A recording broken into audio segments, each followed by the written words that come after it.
بسم الله الرحمن الرحيم. أحبائي وإخواني إخوة الإسلام، معكم مستشار أحمد عبد ماهر، المحامي بالنقد والباحث الإسلامي، في بث جديد في الحلقة الخامسة من نقد فقه الفقهاء.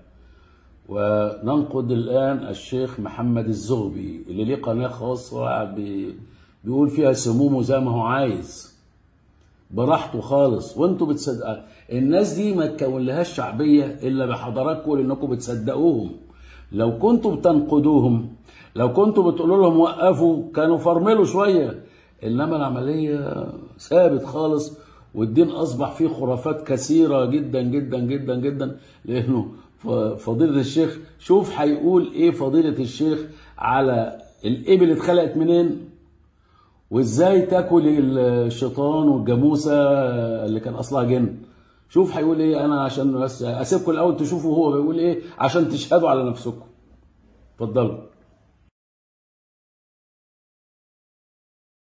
هل الإبل خلقت من الجن؟ أي نعم، والحديث صحيح. أيوه، توضيح. ولذلك نهينا عن الصلاة في مرابض الإبل.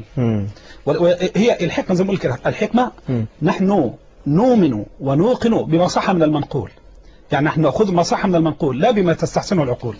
النبي أخطرنا بذلك، يبقى سمعنا وأطعنا. والنبي صلى الله عليه وسلم يقول: خلقت الإبل من الشياطين. خلقت الإبل من الشياطين، هي مخلوقة من الشياطين. من الشياطين ولا من الجن؟ لا، من الشياطين. نعم. هكذا النص عندي. ولذلك الشيخ الأشقر يعني حفظه الله في كتابه علق عليها في عدة أسطر، وطبعا مشايخنا بالإجماع علقوا على هذا الحديث، والحديث وارد وصحيح. طيب يا شيخنا، كيف نأكلها وهي مخلوقة من الشياطين؟ ممتاز جدا. أصل الخلقة معايا ازاي يا باشمهندس وسام؟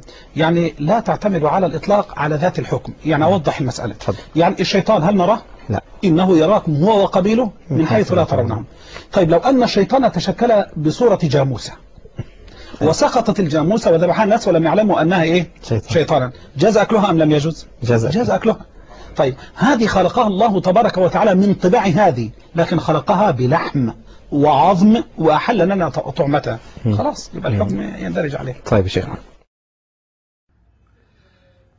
طبعا حضراتكم شفتوا فضيلة الشيخ محمد الزغبي خريج الأزهر ازاي بيتكلم ويقول انه الإبل خلقت من الشياطين.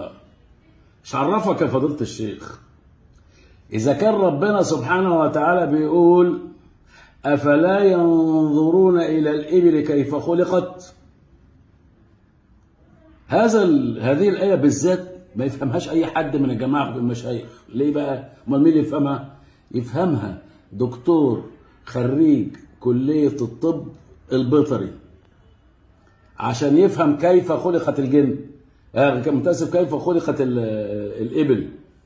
ما يجيش بقى فضيلة الشيخ محمد الزغبي ويقول إن أصلها من الشياطين. أصلها الإبل أصلها من الشياطين. أمال الوز أصله من إيه؟ من العنكبوت؟ والفرخة أصلها من إيه؟ من الأملة؟ إيه الخرافات دي؟ وجالك منين العلم الخيبان ده؟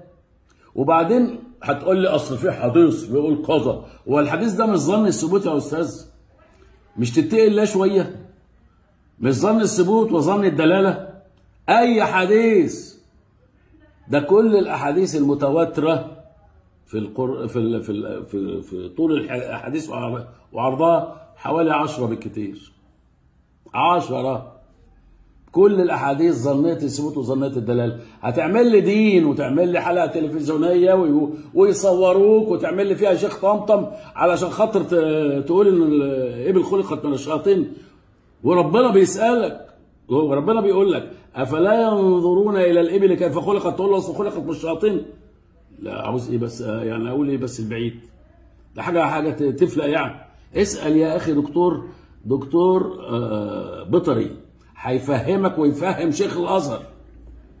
افرجوا عن القرآن من عندكم من الأزهر ووزعوه على الكليات والمعاهد عشان تفهم.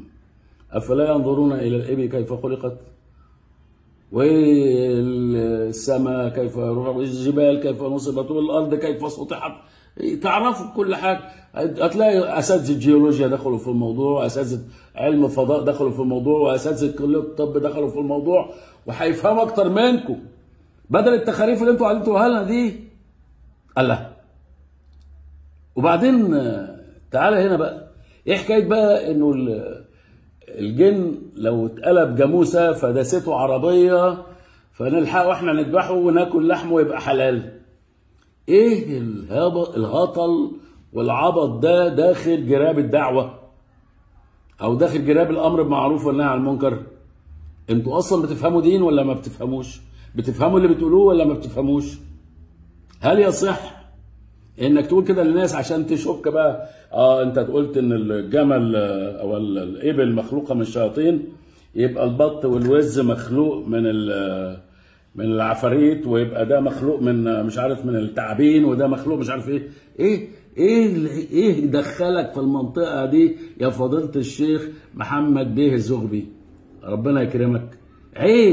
عيب لما تخشوا في هذه المناطق عشان تكتسبوا شهره وبس.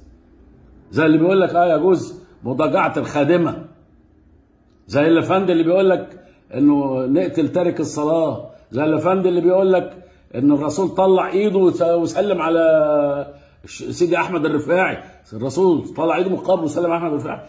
انتوا معلش يعني ازاي وصلتوا لهذه الدركه؟ الدركه غير الدرجه تطلع لفوق، الدركه تنزل لتحت، بالكاف تبقى تنزل لتحت. كيف وصلتم الى هذه الدركه السحيقه من الخرافات؟ ازاي يعني؟